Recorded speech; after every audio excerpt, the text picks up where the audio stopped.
या ना बख्शी जाए तो हम इस काबिल नहीं है कि हम उनका सत्संग भी कर पाएँ या हम उनके गुणगान भी गा पाएँ, सुन पाएँ। हमारे में औकात नहीं है कि हम सोचें कि हम उनके गुणगान सुन सकते हैं, गा सकते हैं, किसी को बुला सकते हैं।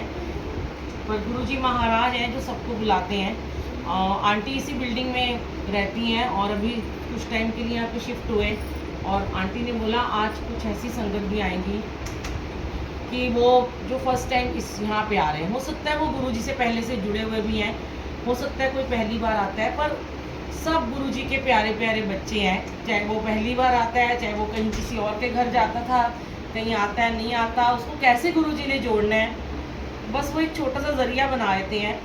और कई बार मेरे साथ भी ऐसे होता है, मैं अपने ही घर में जहाँ पे हम रहते हैं मियाँवली में, पहले मैं वहाँ पे 4 साल रही तो मुझे अगली गली में भेज दिया।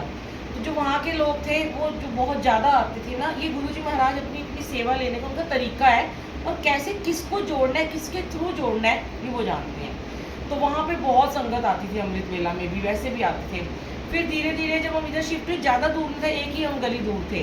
कुछ जो थे मुट्ठी भर, कहते ना कि करोड़ों आएंगे लाखों आएंगे, गुरुजी ने कहा तो रह जाएंगे मुट्ठी भरी, जो गुरुजी की संगत होती है वो जुड़े रहे।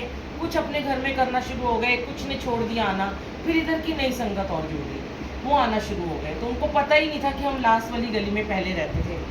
फिर हमारी बिल्डिंग जो थी वो सब कहने लगे, अरे जहाँ पहले रहते थे उन्होंने बोला बड़ा पॉजिटिव हो रहा है, आप तो यहाँ से कभी मत जाना, मालिक की मर्जी होती है। फिर उधर उन्होंने कहा अब आप यहाँ से कभी मत जाना, यहाँ तो बड़ी पॉजिटिविटी है, खुद चाहे सत्संग में आए ना आए। पर वो लोग बोलते हैं कि जब आपके घर में मंथली सत्संग होता है या संडे को होता है तो फूल आप डालते हो सीढ़ियों में, तो पूरी खुशबू हो जाती है और हमें पूरा ऑरा मिलता है। कई बार ऐसा होता है कि आपके सामने वाला नहीं आ सकता, पर बहुत दूर से संगत आ जाती है। तो ये सब गुरु की कृपा जिस पे होती है, कहते नदर करे तो सिमरिया जाए। जो उनकी नदर है, उनकी नज़र में आप आ गए हो ना, तो आपको कोई रोक नहीं सकता उनकी संगत बनने से। तो कहते हैं ना, चाहे लाख तूफान आए, चाहे जान भी अब जाए। गाना सही बना हुआ है, वो गाने सारे गुरु जी के लिए। अब तो हम उन गानों का मतलब ही नहीं सोचते कि वो किसके लिए, किसने गाया, किस सिंगर ने गाया था। अब गाने का मतलब है कि आप कहते हैं ना कि हमें और जीने की चाहत ना होती अगर तुम ना होते। तो क्योंकि वाकई में हम सब एक बेईमानी से हो चुके थे, हमारा सबका जीवन, मेरे समेत, मैं जानती हूँ कि आप लोगों में से बहुत सारे ऐसे होंगे जो ऊपर से तो कहते होंगे हम बड़े खुश हैं, और अंदर कितने दर्द छुपा के बैठे हैं वो महाराज ही जानते हैं। कितने कष्ट, कितने दर्द, कितनी बीमारियां, कितनी तंगियां, सब कुछ है जीवन में। खुश तो कोई पूरी तरह नहीं है, लेकिन जैसे ही गुरुजी ने जीवन में हमारे, मतलब वो क्या हमारे जीवन में कदम रखेंगे, हम ये तो हम गलत ही बोल देते हैं ना। हमारे जीवन, हमने उनके साथ कनेक्शन करने में बहुत साल, बहुत जन्म लगा दिए। गुरु हमारे अंदर बैठा था। आज हम आते ही एक ही बात यहाँ डिस्कस कर रहे थे कि गुरु की गद्दी लगाना, गुरु का स्वरूप लगाना, गुरु के लिए फूल लगाना, ये सब जरूरी नहीं है। गुरु यहाँ विराजमान है, रूम में बैठे हैं हमारे। कोई अगर संगत ज़्यादा हो जाती है तो छोटे छोटे घर होते हैं, तो उस कमरे में जहाँ सत्संग की गद्दी लगी होती है 10 भी नहीं बैठ सकते हैं, और बाकी सारे अलग अलग बेडरूम में बैठे होते हैं। कई बार इतनी संगत हो जाती है, छोटे से घर में 100 संगत आ जाती है, मैसेज कहीं का कहीं ड्रॉप हो जाता है, पता ही नहीं चलता। होस्ट कहते हैं हमने तो डाला ही नहीं था। सब कुछ हो जाता है, प्रसाद भी पूरा पड़ जाता है, बरकत हो जाती है, दीवारें गुरुजी खिसका देते हैं, जगह बना देते हैं अपने आप बिठाने की, और उनके पास एक छोटा सा स्वरूप होता है, अंदर भी नहीं होता, पर गुरबानी जब कानों में रस बोल रही होती है। अब आप में से कितने ऐसे संगत है जिनको गुरबानी समझ में भी नहीं आती। बहुत लोग हैं जिनको पंजाबी नहीं समझ आती, बहुत है जिनको आती है, कुछ ऐसे भी होते हैं जो पहली बार आते हैं, पल्ले नहीं उनके पड़ता। तो एक बड़ा सुंदर शब्द है, बड़ा पुराना गाया है उन्होंने, व्याख्या है वो, कभी आपको टाइम मिले तो घर जाके सुनना। पल्ले बन ले नाम दा तन, ए फिर नहीं मिलना।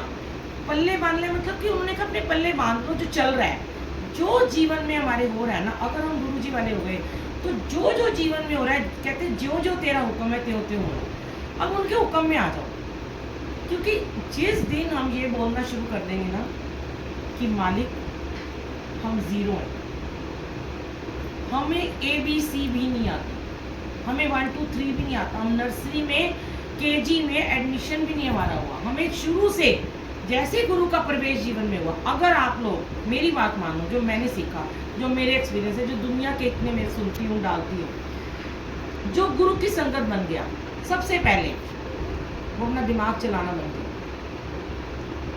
जितने दिमाग के घोड़े दौड़ाने थे इस जीवन में दौड़ा लिए। बीत गए वो जन्म, 40 साल, 30 साल, 20 साल, 50 साल, 70 साल। आज से गुरुजी अब हमारे दिमाग में लगा दो ताला और ले लो चाबी आप।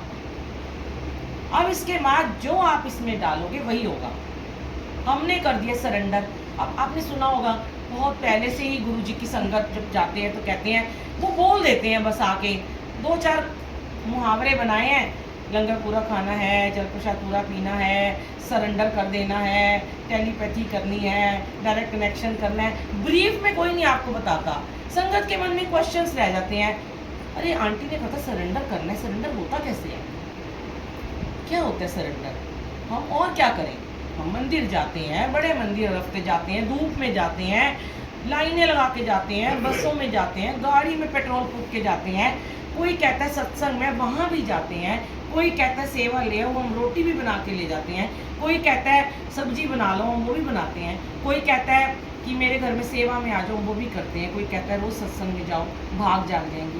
वो सरेंडर नहीं है, वो आप सिर्फ अपने दिमाग से चल रहे हो। कि बड़ा सुना है कि गुरुजी के सत्संग में बड़े तैयार श्यार होकर लोग जाते हैं, यहाँ पे तो बड़े बन संवर के आते हैं कि गुरुजी ने ऐश कराने को कहा हुआ है, तो अच्छे से अच्छा कपड़ा पहन के जाएंगे, अच्छे से अच्छा, महंगे से महंगा, बड़े से बढ़िया तैयार होके जाएंगे। पर जब हम गुरु के दरबार में आए, जरूर पहनो, दिया है मालिक ने, अच्छा पहनो, लेकिन मन में कहीं भी एक अंश भी वो ना हो कि दिखावा है, कि सहेली को दिखाना है या पड़ोसन को दिखा के जलाना है कि कल नया सेट खरीदा था तो आज सत्संग में पहन के जाऊंगी, मैं चूड़ियां पहन के जाऊंगी कि मेरी सहेली देख ले कि देख मैंने भी कल खरीद ली। मालिक को रिझाने के लिए अगर आते हो, मैं सच कहती हूँ, मैं तो जब भी तैयार होती हूँ, गुरुजी ने अपने एक वचन में बोला, जब लिपस्टिक भी लगाया करो तो शीशे दे के क्या करो कि देखो गुरुजी मैं सोहनी लगती भैया कि नहीं। मैं सच में जब मैं नेल आर्ट कराने जाती हूँ ना, तो वहाँ पे गुरुजी का स्वरूप लगा हुआ है, तो मैं जब वो मैं करवाने लगती हूँ तो मैं बोलती हूँ देखो गुरुजी करा लूँ। कितनी बार ऐसा होता है कि वो यस करते हैं और कितनी बार ऐसा होता है जो उन्हें नहीं पसंद आती है, और घर जाके मेरा दिल दुखी रहता है। मैं फिर देखती हूँ, उन्हें दिखाती हूँ, नहीं अच्छी लग रही, नहीं अच्छी लग रही, नहीं अच्छी लग रही, कल उतार दूँगी। तो वो टेलीपैथी उसको कहते हैं कि आपको अगर मालिक थॉट दे रहा है, वो तब देते हैं जब आपका कनेक्शन, अब 1-to-1 कनेक्शन कैसे होता है, टेलीपैथी कैसे होती है, ये सीखना है। जिस भी सत्संग में जाओ, जरूरी गुरुजी के, माता रानी की चौकी में चले जाओ, कीर्तन में चले जाओ, जगराते में चले जाओ, क्या हम अपने आप को एक बार भी ये सोच के देखें कि जब बड़े बड़े सिंगर आते हैं, जगराता होता है, हमारे घर में ही जागरण होता है, कभी हम कितना जागरण में बैठते हैं, हम कितनी माता की भेंटें ध्यान से सुनते हैं। हम नवरात्रों में कहते हैं हम तो रोज कीर्तन में जाते हैं, हमारे तो मंडली बनी हुई है, हमें तो रोज कीर्तन में जाना है, भजन गाने हैं। हम कितने ही भजन सुन लेते हैं, गाने वाले वही 4 गा रहे होते हैं, पीछे तालियां बजा रहे होते हैं और फोन पे लगे होते हैं और बातें कर रहे होते हैं। ये गुरुजी ने हमें सिखाया है, ये नहीं करना। अगर आपने ये सब नहीं किया सत्संग में बैठ के, तो चाहे वो प्रभु, वो इष्ट आपका कोई भी हो, आपको टेलीपैथी होगी, दर्शन होंगे, आपको आंसर मिलेगा भगवान से। फिर नहीं आप कह सकते मेरे से गुरुजी बातें नहीं करते या मेरे से भगवान मुझे जवाब नहीं देंगे। लेकिन जिस दिन वो सरेंडर माना जाएगा कि अगर वृंदावन की तपती दोपहरी में भी आप चले गए हो, क्या होता है वहां जाके, मैं नहीं जाती वृंदावन गर्मी में, भगवान को बोल देती हूँ मेरे घर 3-3 लड्डू गोपाल हैं, रोज सेवा करती हूँ मन की, एक इतने हैं, एक इतने हैं, एक इतने हैं, और मैं वृंदावन नहीं जाती। क्यों? क्योंकि मैंने वहां जाके देखा, जो जाते हैं भगवान गलत ना समझे, उनकी अपनी श्रद्धा है, और उनमें से ही मैंने देखा है वो हर महीने वृंदावन जाते हैं, हर महीने वीडियो डालते हैं, हर महीने बताते हैं मैं तो हर महीने वृंदावन जाती हूँ, और फिर वापस आ कहते हो बड़ी गर्मी थी, बड़ी किचकिच थी, वहाँ तो बड़ा ही गंद था, बड़ा पानी था, बड़ा मुश्किल था। आपका जाना व्यर्थ है। आप साल में एक बार चले जाओ, पर जाओ दिल से। मैं जाती हूँ ठंड में, बारिश के मौसम में, मैं खूब अच्छे से गीली हो रही हूँ। क्या मौसम है, बरसात है, ना गर्मी ना पसीना, ठंड के दिन है। और जाओ और फिर इंतजार करते हैं, यूं पर्दा खुलेगा, यूं देखते हैं चढ़ चढ़ के लोग, पर्स चोरी हो गया, मोबाइल चोरी हो गया, ये हो गया, वो हो गया। यही असलियत है। फिर भी दर्शन नहीं। फिर आ जाते हैं, अरे देखना कितना रास्ता, हम तो दर्शन ही नहीं बांके बिहारी के। कहाँ है बांके बिहारी? यहाँ बस गए। अगर आपने, गुरुजी ने क्या कहा, अगर बड़े मंदिर के आगे से भी निकल गए, वो धरती ने आपको ब्लेस कर दिया। अगर आपने वृंदावन से निकलते हुए कहीं आप बाहर जा रहे हो, दिल्ली से, वृंदावन की धरती आ गई है, उतरो गाड़ी से, उस धरती को माथे पे ऐसे मिट्टी को लगा लो, आपको दर्शन हो गए। ये तो बेकार की बातें हैं कि मुझे गुरुजी नहीं दिख रहे या मैं बड़े, अब बड़े मंदिर है। अभी आजकल की बात बताती हूँ, इतनी भयंकर गर्मी है। मंडे वाले दिन बहुत संगत आती है, आप सबको पता है। एक दिन मुझे कोई ले गए सेवादार, वहाँ से बस में चलो, बाहर से संगत आई हुई थी, चल दी मैं, जो मैं कभी नहीं जाती। जो वहाँ जाके दिल कच्चा, मम्मी गर्मी, लोग बेहोश हुए पड़े हैं, उधर पानी डाल रहे हैं। गुरुजी ने ऐसे नहीं कहा, शरीर इजाजत दे जाओ, नहीं धूप में जा सकते मत जाओ, भगवान आपको घर आके दर्शन दे देंगे।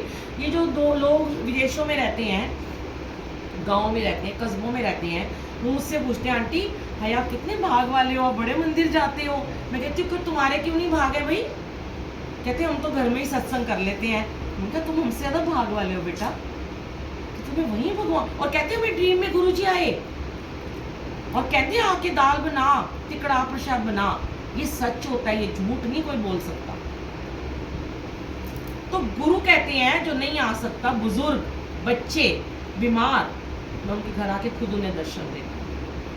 तो साहब गुरुजी से कहती हूँ, गुरुजी मैं तो शाम के टाइम जाऊंगी, 5 बजे के बाद गाड़ी में बैठूंगी, 7 बजे वहाँ पहुँचूंगी, ठंडे ठंडे जाऊंगी, मजे से बैठूंगी, चाय भी पीऊंगी, लंगर भी खाऊंगी, आराम से 9 बजे घर आऊंगी, ये मुझे गर्मी ना लगे। अपना कंफर्टेबल भी देखना है। भगवान भक्ति क्या, ये नहीं कहते कि आप देखो गुरुजी के मंदिर में कोई जोत नहीं जगती, कोई आरती नहीं होती, कोई शिवलिंग पे पानी नहीं डलता, कुछ नहीं है। शब्द गुरबानी चलती है एक ओंकार से। जैसे गुरुजी का सत्संग शुरू होता है, वहाँ कोई वेलकम बैंड नहीं होता, हम कोई वेलकम बैंड नहीं चलाते। अब कई सालों से हमने बंद कर दिया, सीधी एक ओंकार। जैसे हम बड़े मंदिर को फॉलो करते हैं, जैसे बड़े मंदिर के कपाट खुलते हैं, कभी आपने देखा होगा मंडे को सुबह जो जल्दी जाते हैं या शाम को 5 बजे से पहले जाते हैं, एक ओंकार सत नाम से किवाड़ खुलते हैं, ओम नमो शिवाय से बंद होते हैं। सेम हमारे गुरुजी का सत्संग भी ऐसे ही होना चाहिए। वहाँ जाते ही आपको जल प्रसाद मिलता है, चाय प्रसाद मिलता है, कोई समोसे नहीं, कोई रसगुल्ले नहीं, आम दिनों में सिर्फ मंडे को मिलता है। सिंपल। क्यों देते हैं वो चाय प्रसाद? चाय पी लो, उसके बाद सीधा लंगर खाओ, तो तुम्हारा पेट खाली रहे, तुम्हें अच्छे से भोजन जितना भी तुम्हें मिलेगा वो खा के जाना। और हम क्या करते हैं, हम पहले ही इतना पेट भर लेते हैं, हम लंगर की जब प्लेट सामने आती है तो ढूंढ रहे होते हैं सेवादार हमें बस देख ले कि भाई मुझे थोड़ा दे दी, इशारे कर रहे होते हैं। ये सच है जीवन का। पर अगर हम मर्यादा में और अपने मालिक के हुक्म में रहेंगे ना, तो हमें कोई नहीं रोक सकता